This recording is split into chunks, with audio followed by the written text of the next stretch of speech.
الحمد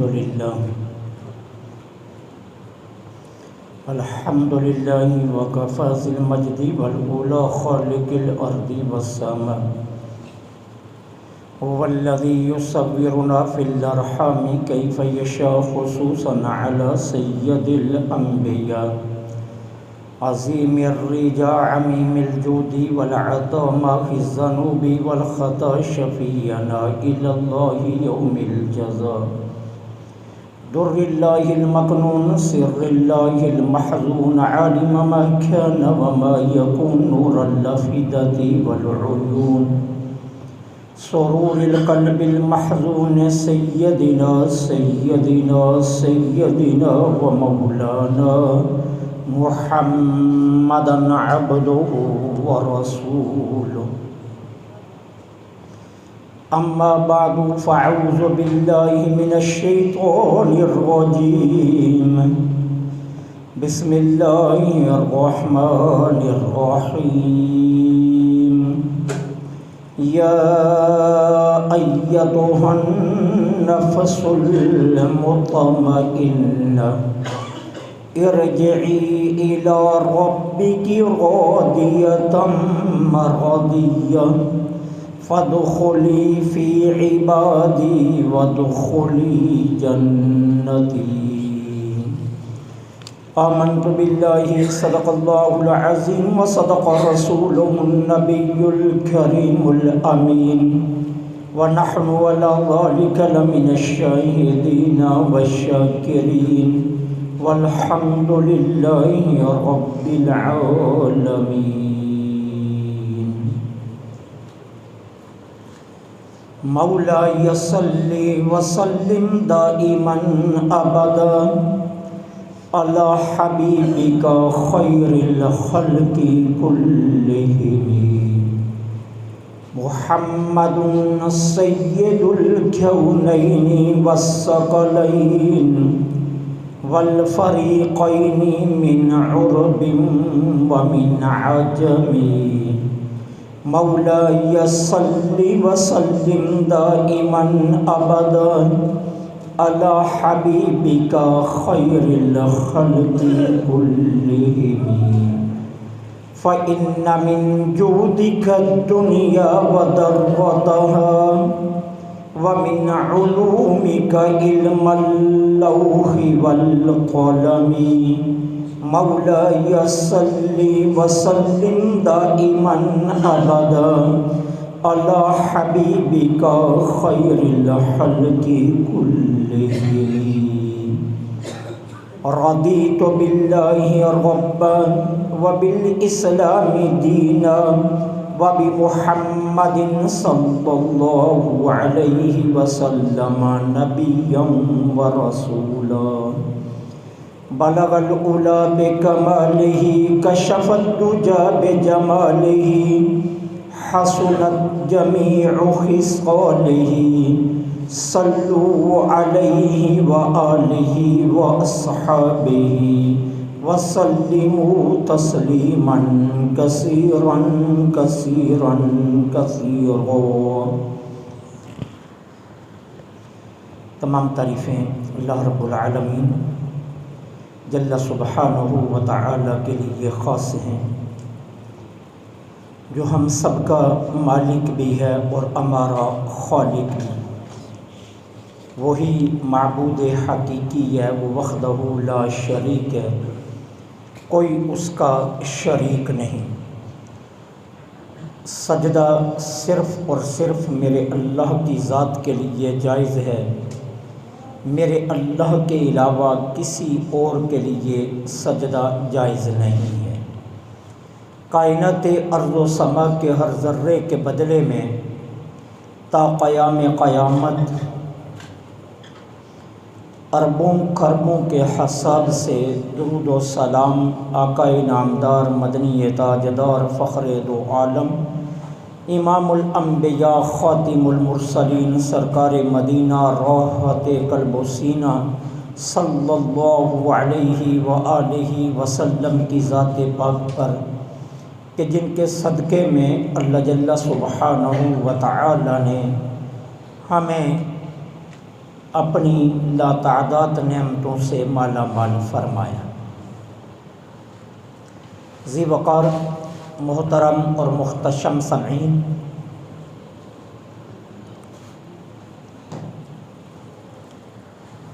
کو اسلام کا مزاج جبر کا مزاج نہیں ہے، لیکن اسلام اپنے ماننے والوں کو ڈرپوک بزدل بھی نہیں دیکھنا چاہتا۔ اسلام کی بنیادی تمنا یہ ہے کہ ایک بندہ مومن اپنی زندگی مجاہدانہ انداز سے گزارے اور اس کے اندر ایک مجاہد کے وہ تمام اوصاف موجود ہونے چاہیے جو کسی بھی صاحب ایمان کے لیے باعث فخر بھی ہیں اور باعث زینت بھی۔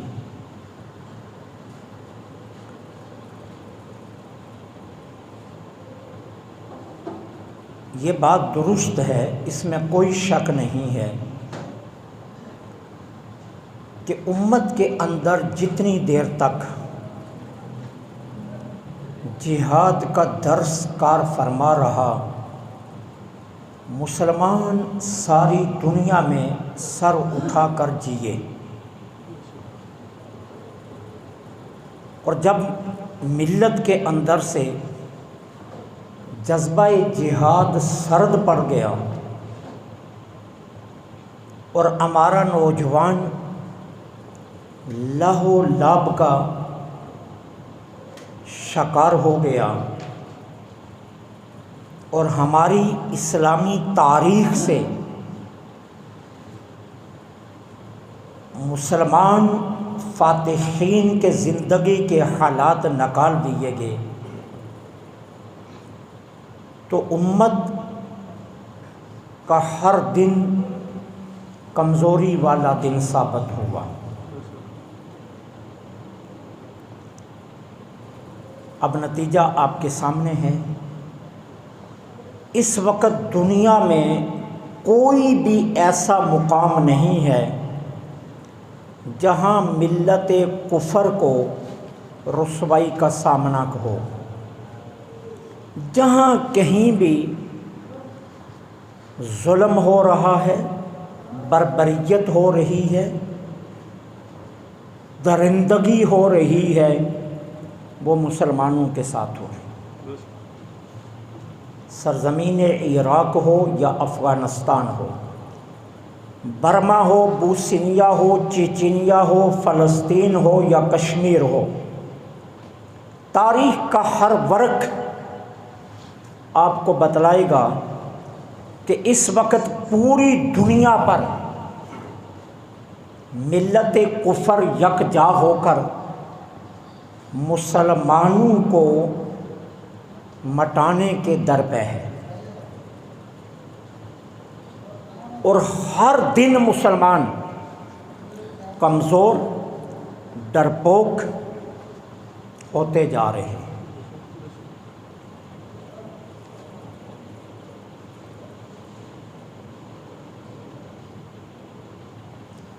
اقبال نے برسوں پہلے ان حالات کا مشاہدہ کر کے کہہ دیا تھا، کافر کی موت سے جس کا جسم لرزتا ہو،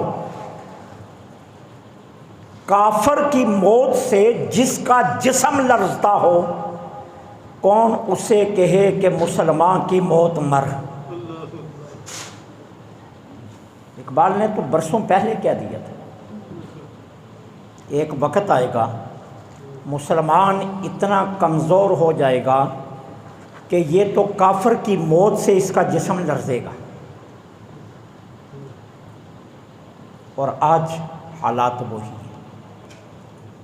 اب سوال یہ ہے، پہلی امت کے اندر وہ جو جہاد کا جذبہ بیدار تھا، اور امت کے وہ فاتحین جو مئو کی گوکھوں میں پلے اور ہواؤں کا رخ بدل دیا،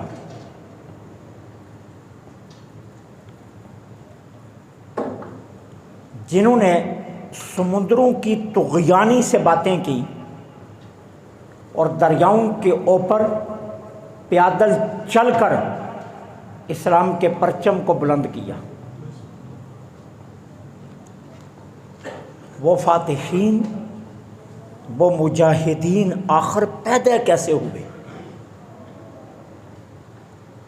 صلاح الدین ایوبی کو کسی ماں نے ہی جنم دیا ہے نا یارو، طارق بن زیاد کسی ماں کے پیٹ سے ہی نکلا ہے نا، محمد بن قاسم کسی ماں کا ہی بیٹا ہے نا۔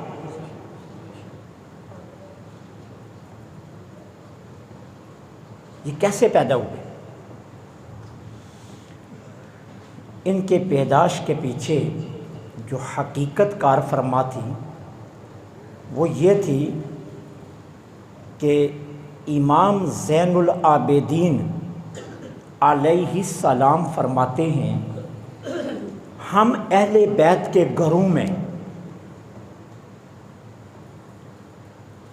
ہم اہل بیت کے گھروں میں رسول اللہ صلی اللہ علیہ وسلم کے غزوات کا ذکر ایسے پڑھایا جاتا جیسے مسلمان اپنے بچوں کو قرآن پڑھاتے۔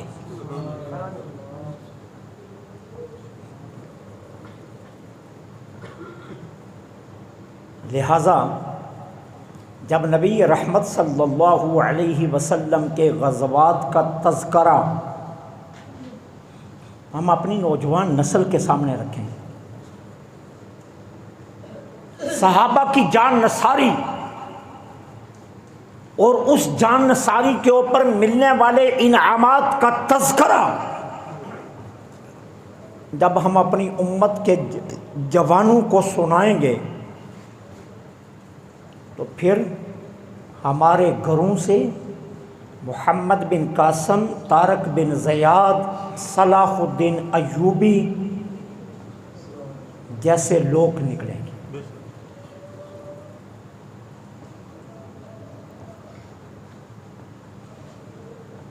اور اگر ہماری ٹیلی ویژن کی سکرینوں پر دوپٹے اتار کر ناچنے والی ناچتی رہی،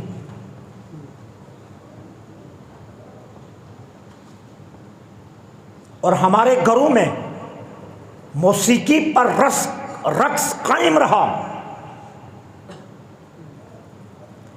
اور ہمارے مزارات کا ماحول جو بنا دیا گیا ہے یہ قائم رہا، تو پھر امت میں مجاہدین پیدا نہیں ہوں گے۔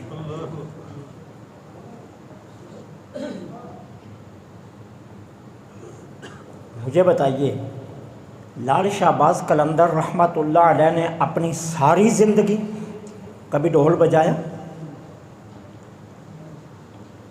آج ہر گلی میں جھنڈیاں لگتی ہیں، ڈھول کی تھاپ پر نوجوان رقص کرتے ہیں اور نام لیا جاتا ہے لال شہباز قلندر کا۔ عقیدت کا اظہار کیا ہے؟ کسی نے پاؤں میں لال دھاگا باندھا ہوا اور کسی نے بازو پر لال دھاگا باندھا ہوا۔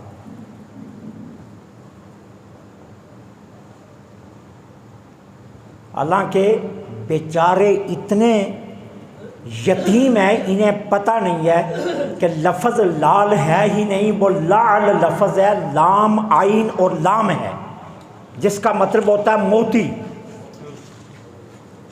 اور یہ لال پڑھ کر لال رنگ کے پیچھے پڑے ہوئے۔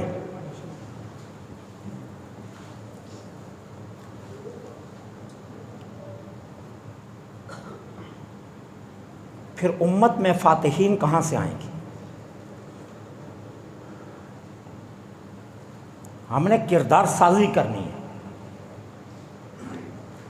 اپنے نوجوانوں کو، اپنی نوجوان نسل کو صحابہ کرام علیہم الرضوان کے جنگی کارنامے سنانے۔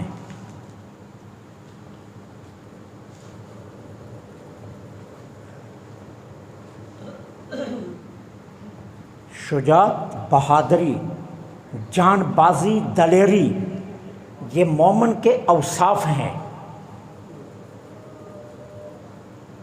اگر مومن میں یہ وصف نہیں پائے جاتے تو وہ مومن نہیں ہے۔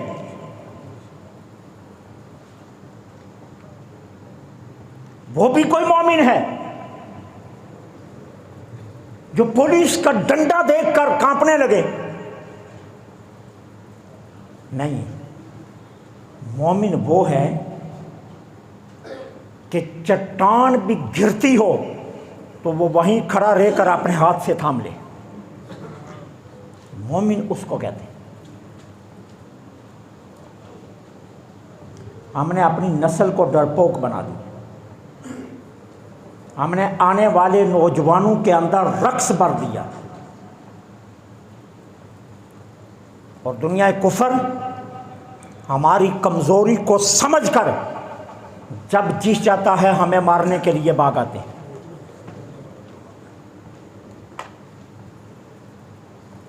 کیا وجہ تھی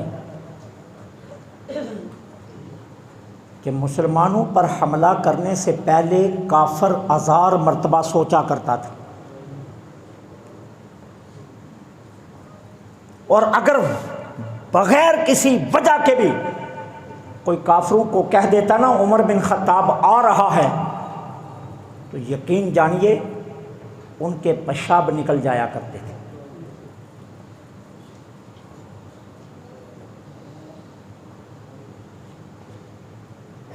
آج ہمارا حال کیا ہے؟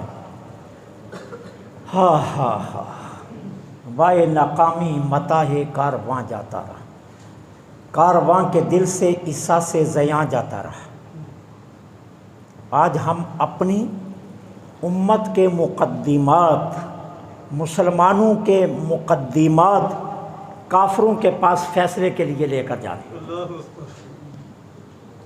اقوام متحدہ کون ہے؟ کافر بیٹھے ہوئے ہیں۔ ہم کافروں کو کہتے ہیں کشمیر کا فیصلہ کر دو، ہم کافروں کو کہتے ہیں فلسطین کا فیصلہ کر دو۔ ہم اتنے کمزور کیوں ہوئے؟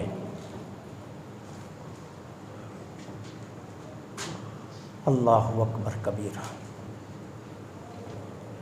حضور کے چچا ہیں، نبی رحمت صلی اللہ علیہ وسلم سے ظاہری عمر مبارک میں صرف 4 برس بڑے ہیں۔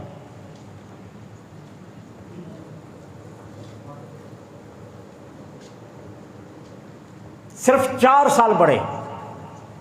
حضور سے 3 رشتے ہیں، چچا بھی ہیں، رضائی بائی بھی ہیں۔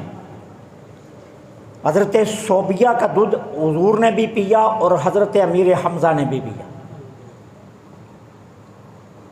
اور حضور کی والدہ ماجدہ اور حضرت امیر حمزہ رضی اللہ تعالی عنہ کی والدہ ماجدہ اپنی میں آپس میں کزن ہیں۔ اس اعتبار سے حضور کے ساتھ ان کا رشتہ کیا ہے؟ خالہ کا بیٹا، خالہ زاد۔ 3 رشتے ہیں۔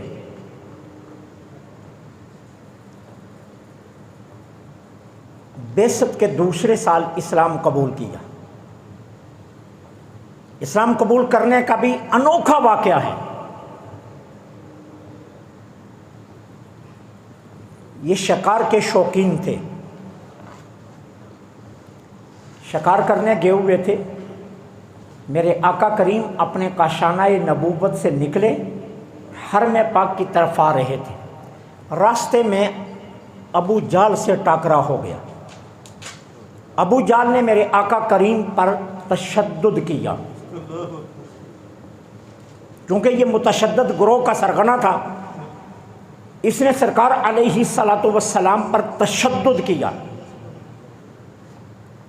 جناب امیر حمزہ رضی اللہ تعالی عنہ کی خادمہ لونڈی اپنے چھت پر کھڑی یہ منظر دیکھ رہی تھی۔ شام کو شکار سے واپس آئے، گھر پہنچے، لونڈی نے آ کر کہا مالک آج عجیب منظر دیکھا۔ کہا کیا ہوا؟ کہا وہ جو آپ کا بھتیجا ہے نا محمد صلی اللہ علیہ وسلم، آج ان پر ابو جہل نے تشدد کیا،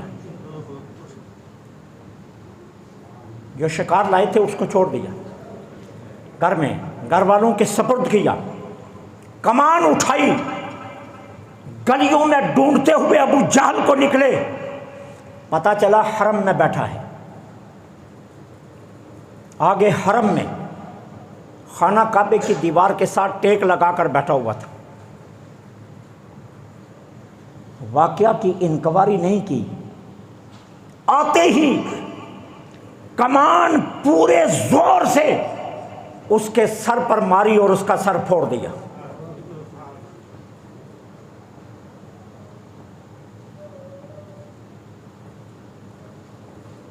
کہا دشمن میں بھی ہوں، جو دین بولا ہے میں بھی نہیں مانتا،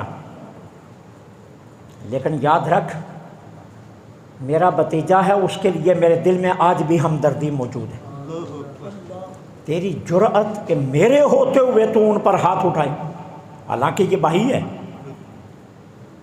ابو جہل بھی جناب عبد المطلب کا بیٹا ہے نا، یہ 12 بھائی تھے آپس میں، جناب عبد المطلب کے 12 بیٹے ہیں، حضور کے 12 چچا ہیں۔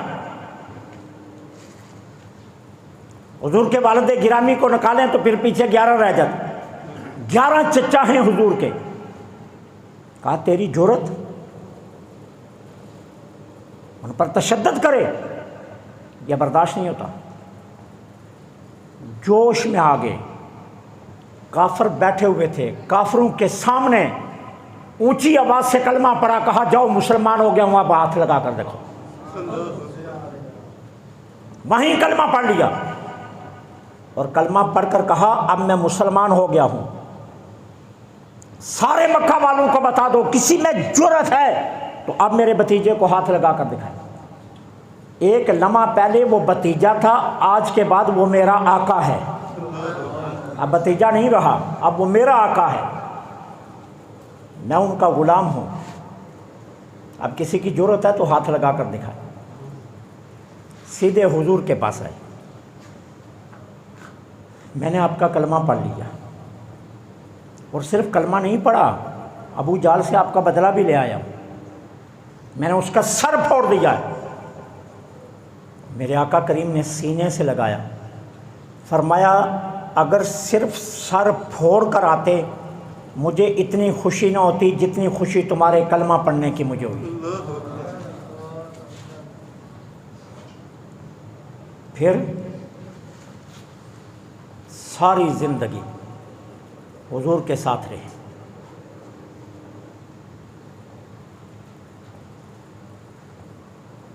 بدر میں آئے، وہ جوہر دکھائے کہ انسانی عقل دنگ رہ جاتی۔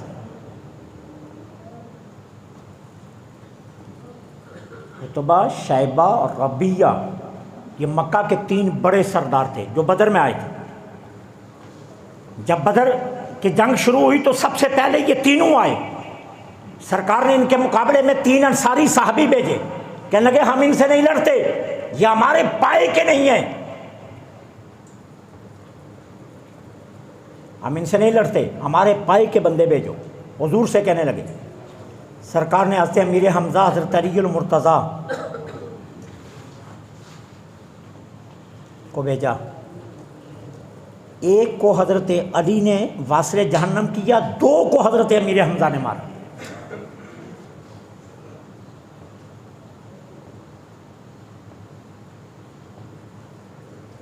بدر کی جنگ ختم ہوئی تو کافر آپس میں کہہ رہے تھے یہ جس کی دستار تھوڑی سی اونچی ہے یہ کون ہے؟ کہا امیر حمزہ، تو آپس میں کہنے لگے سب سے زیادہ نقصان اسی نے ہمیں پہنچایا۔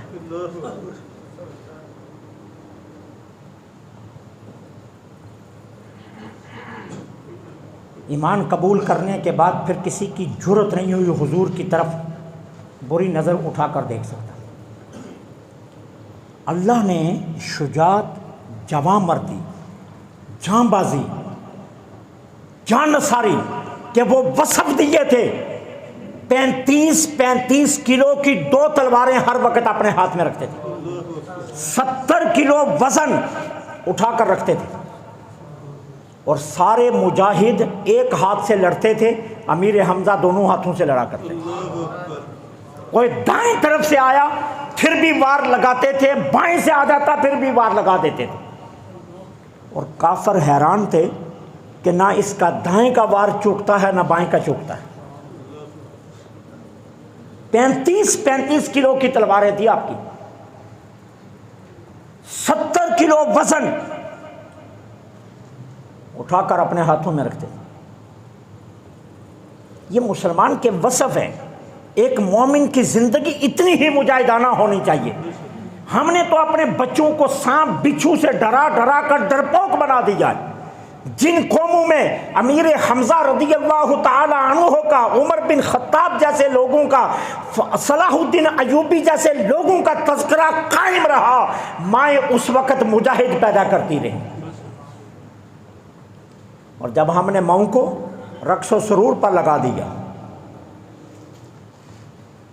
اور کبھی کبھی تو یقین جانیے شرمندگی ہوتی ہے، سر سے دوپٹہ اترا ہوتا ہے، 11 مہینے ڈانس کرتی ہیں، اور پھر 1 مہینہ رمضان میں بیٹھ کر ہمیں اسلام سکھا رہی ہوتی ہے ٹیلی ویژن کی سکرین پر۔ نہ بلانے والوں کو شرم ہے نہ آنے والوں کو شرم ہے، وہ دین سکھانے آ جاتی ہیں، پورے 11 مہینے ڈانسر رہی ہیں اور 1 مہینہ آ کر اسلام سکھا رہی ہیں، اور باتیں اسلام کی ہو رہی ہیں اور سر پر دوپٹہ بھی نہیں ہوتا۔ اب بتائیے اس قوم کو کھوکھلا کون کر رہا ہے؟ ہماری نوجوان نسل کے اندر سے جذبات کون ختم کر رہا ہے؟ جتنی دیر تک ہم اپنی نوجوان نسل کو سیرت رسول سے نہیں جوڑتے، حضور کے غزوات کا تذکرہ ہمارے گھروں میں اس طرح نہیں پڑھا جاتا جس طرح قرآن پڑھا جاتا ہے، تو ہمارے اندر مجاہدین پیدا نہیں ہوں گے۔ اور اگر عزت سے جینا چاہتے ہو تو عزت کا ایک ہی راستہ ہے، جہاد، اس کے علاوہ کوئی اور راستہ نہیں۔ اگر تمہارا خیال ہے نا تو ذرا سن لینا، ایٹم بم تم نے بنا لیا ہے، شاہین میزائل تمہارے پاس ہے، حطف 1 2 تمہارے پاس ہے، خالد تمہارے پاس ہے، ٹینکر، تھنڈر طیارے تمہارے پاس ہیں، F-16 تمہارے پاس ہیں۔ جب 14 اگست 23 مارچ کو پریڈ ہوتی ہے، اسلحہ دیکھ کر ہم دنگ رہ جاتے ہیں کہ پاکستان کے پاس یہ کچھ ہے۔ لیکن اگر ہمیں کوئی کہے نا انہیں چلا دو، تو ہم کہتے ہیں ہم نے تو دکھانے کے لیے رکھے ہیں، چلانے کے لیے نہیں رکھے۔ یارو اسلحہ چلانے کے لیے ہوتا ہے یا دکھانے کے لیے ہوتا ہے؟ اب ہمارے ڈرپوکی کا سبب یہ ہے،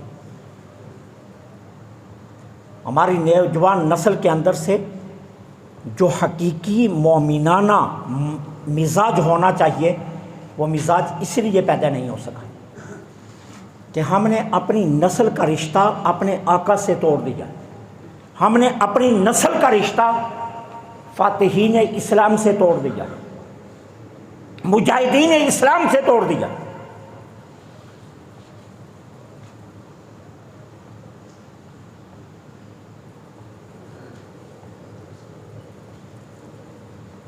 سرکار علیہ الصلاۃ والسلام کیا فرماتے ہیں؟ فرماتے ہیں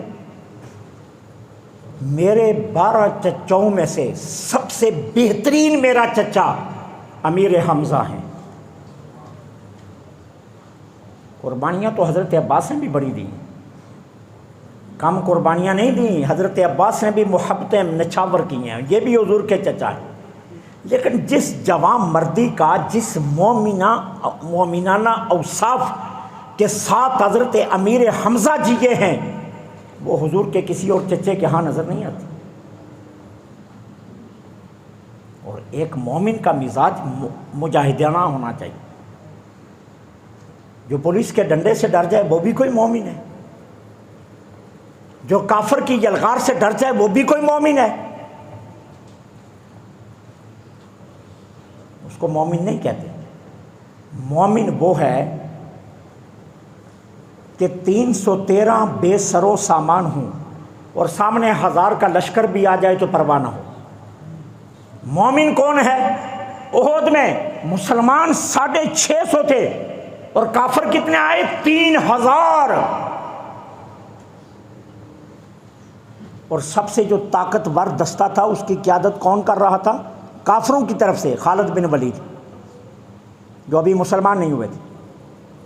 جن نے سب سے زیادہ احد میں مسلمانوں کو نقصان پہنچایا وہ خالد بن ولید کا دستہ تھا. لیکن اس کے باوجود مسلمان ڈرے نہیں، کیونکہ مومن کی شان نہیں ہے ڈرنا. مومن کی شان ہے مجاہدانہ زندگی. مومن مجاہد بن کر جیتا ہے. کیوں؟ کافر کو ڈر ہوتا ہے مر گیا تو جہنم میں جاؤں گا، اور مجاہد کو فخر ہوتا ہے بچ گیا تو غازی کہلاؤں گا، شہید ہو گیا تو شہید کہلاؤں گا. یہ فخر کے تاج ہیں. یہ ایک مومن کے لیے فخر کے تاج ہیں. یہ سمت ہم اپنی نوجوان نسل کو لے کر نہیں جا رہے. خدا کی قسم آج بھی اگر آقا کی امت مسلمہ کے اندر جہاد کا جذبہ، ہمارے نوجوانوں میں جہاد کا جذبہ بیدار ہو جائے تو میں دعوے سے کہتا ہوں پوری دنیا میں کسی کافر کو جرأت نہ ہو کسی ایک مسلمان پر بھی ظلم کر کے دکھا دے. ایک کافر کو جرأت نہ ہو کسی ایک مسلمان کو بھی ہاتھ لگا کر دکھا دے. جرأتیں کیوں پیدا ہو رہی ہیں؟ وہ جانتے ہیں کہ ہم کتنے کمزور ہیں. انہیں معلوم ہے کہ ہم اندر سے کتنے کھوکھلے ہیں. انہیں ہماری حالت کا سارا علم ہے. اپنے بچوں کو حضرت امیر حمزہ رضی اللہ تعالی عنہ کے حالات زندگی سنایا کرو، فاتحین صحابہ کے حالات زندگی سنایا کرو. اپنے بچوں کو اسلام کے فاتحین کے حالات زندگی سنایا کرو تاکہ ہمارے بچوں کے اندر جذبہ پیدا ہو، ہماری آنے والی نسل تیار ہو اس بات پر کہ ہم نے فخر سے دنیا میں جینا ہے. بے قدری کی زندگی گدڑ کی زندگی ہوتی، شیر کی زندگی نہیں ہوتی. اور مومن شیر ہے، مومن کبھی گدڑ نہیں بنتا. مومن کی شان ہے کہ مومن شیر کی زندگی جیتا، گدڑ کی زندگی نہیں جیتا. کتنی مخالفت تھی کوفہ میں. سیدنا علی المرتضیٰ رضی اللہ تعالیٰ عنہ رات کو اکیلے نکل جاتے تھے بازاروں میں گشت کرنے کے لیے. تو ایک مرتبہ کسی نے کہا علی المرتضیٰ آپ اکیلے نکل جاتے ہو؟ تو آپ نے فرمایا مجھے موت سے ڈرانے آیا ہے. کہا مجھے موت سے ڈرانے آیا ہے. کہا میں موت پر گر جاؤں یا موت میرے اوپر گر جائے مجھے کوئی پرواہ نہیں. لیکن علی کا منشور ہے کہ جتنی دیر جینا ہے وہ فخر سے جینا ہے. بے قدری سے جینا کوئی زندگی نہیں ہوتی. بدقسمتی یہ ہے کہ ہمارے سکول کے نصاب سے جہاد کے باپ نکال دیے جاتے ہیں. ہمارے مدارس میں جہاد کا درس اس انداز سے نہیں دیا جاتا جس انداز سے دینا چاہیے. نتیجہ یہ ہے کہ ہماری نسل دن بدن ڈرپوک اور کمزور ہوتی جا رہی. ہم وارث ہیں کس کس کے؟ ہم عمر بن خطاب کی امانتوں کے وارث ہیں. ہم سیدنا حضرت امیر حمزہ رضی اللہ تعالی عنہ کے وارث ہیں. ہم حضرت امام حسین کی شجاعت کے وارث ہیں. ہم حضرت عباس علمدار کی وفاؤں کے وارث ہیں. ہم سیدہ زینب کے صبر کے وارث ہیں. ہم صلاح الدین ایوبی کی قوت کے وارث ہیں. ہم طارق بن زیاد کی شجاعت کے وارث ہیں. اور ہم محمد بن قاسم کے قابل فخر کارناموں کے وارث ہیں. لیکن ہم نے ان وراثتوں کے ساتھ کیا کیا ہے؟ ہم آج کہاں کھڑے ہیں؟ کشمیر میں مار ہمیں پڑ رہی ہے، عراق میں مار ہمیں پڑ رہی ہے، افغانستان میں مار ہمیں پڑ رہی ہے، برما میں ہمیں پیٹا گیا، ہماری بچیوں کے جسموں کو چھلنی کیا گیا، ہماری بچیوں کی چستیں کاٹ کر کباب بنائے گئے، کسی مسلمان کے اوپر ایک لمحے کے لیے بھی، جس کو کہتے ہیں جوں تک نہیں رہیں گی۔ ہم نے دوڑ لگائی تو ہم کافروں کے پاس مقدمہ لے گئے اقوام متحدہ میں، ہماری مدد کریں۔ کس کے پاس جا گئے ہیں؟ جو ظلم کر رہے ہیں انہی کے پاس، ہماری مدد کرو۔ ظالم ہماری مدد کریں گے؟ نہیں، ہمیں اپنی مدد خود کرنی ہوگی، اور اس کے لیے ہمیں فخر والی زندگی جینا ہوگا۔ اور فخر والی زندگی یہی ہے کہ ہم سینہ تان کر اپنے آقا سے اپنی محبتوں کے رشتے استوار کر کے جئیں، جس طرح خادم حسین رضوی رحمۃ اللہ علیہ جی کر گیا ہے۔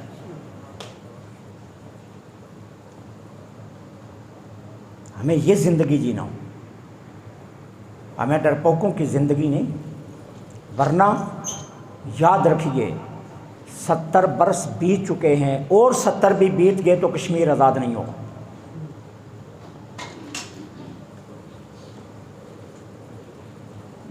تقریروں سے کشمیر آزاد ہوتا تو میر وائز عمر فاروق سے بڑا خطیب کون ہے؟ مجھے بتائیے تو صحیح۔ اگر تقریروں سے کشمیر آزاد ہوتا تو جتنی خوبصورت تقریریں میر وائز عمر فاروق نے اقوام متحدہ میں کی ہیں، کون کر سکتا ہے؟ کب کا کشمیر آزاد ہو گیا تھا؟ سید علی گیلانی کی تقریروں سے کشمیر آزاد ہو چکا ہوتا، مقبول بٹ شہید کی کاوشوں سے کشمیر آزاد ہو چکا ہوتا، لیکن کشمیر آزاد نہیں ہوا۔ دعاؤں سے کشمیر آزاد ہوتا تو ہر سال حج کے موقع پر کشمیر کا نام لے کر آزادی مانگی جاتی۔ میدان عرفات میں امام صاحب خطبہ دیتے ہوئے باقاعدہ کشمیر کا ذکر کرتے ہیں، اور ہاتھ اٹھا کر رو رو کر میدان عرفات میں دعائیں مانگی جاتی ہیں کشمیر کی آزادی کی، لیکن کشمیر آزاد نہیں ہوا۔ اسلحہ بنانے سے کشمیر آزاد ہوتا تو یہ تھنڈر ہم نے بنائی نہیں، F-16 ہم نے خریدے نہیں، شاہین ہم نے بنایا نہیں، خالد ٹینک ہم نے بنایا نہیں، حطف 1-2 ہم نے بنائی نہیں، تو پھر کشمیر آزاد کیوں نہیں ہو گئی؟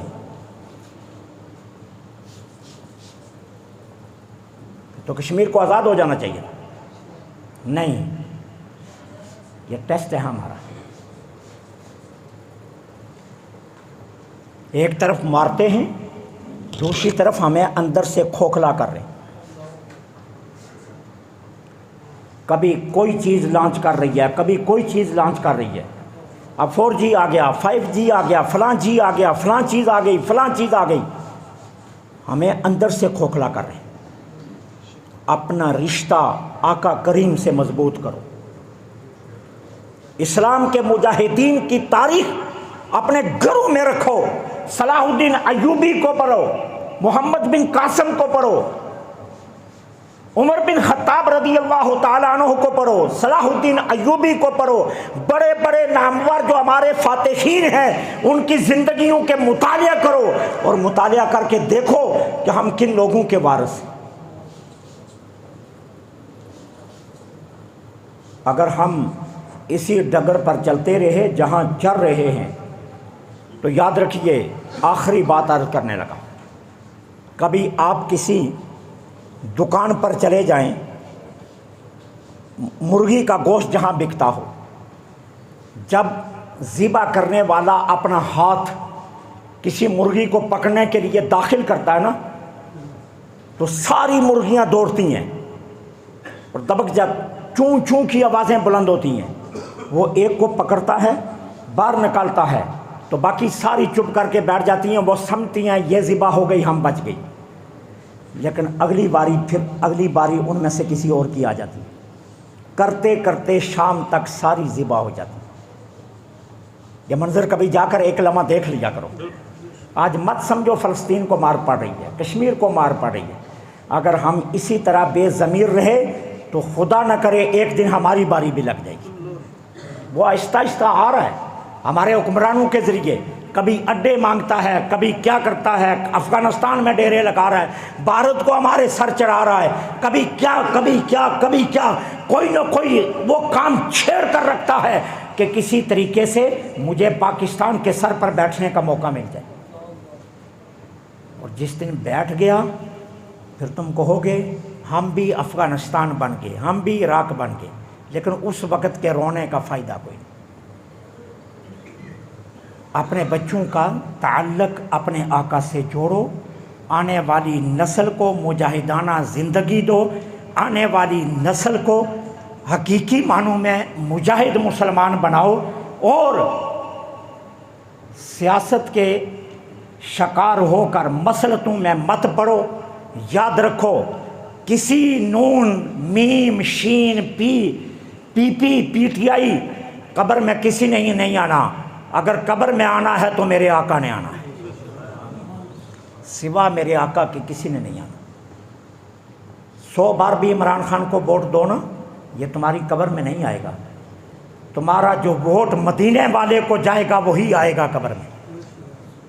اس لیے اپنے ضمیروں کو جھنجھوڑو، اپنے مستقبل پر نظر رکھو، ہوش کے ناخن لو اور صحیح مسلمان بننے کی کوشش کرو۔ اللہ مجھے آپ کو عمل کی توفیق عطا فرمائے۔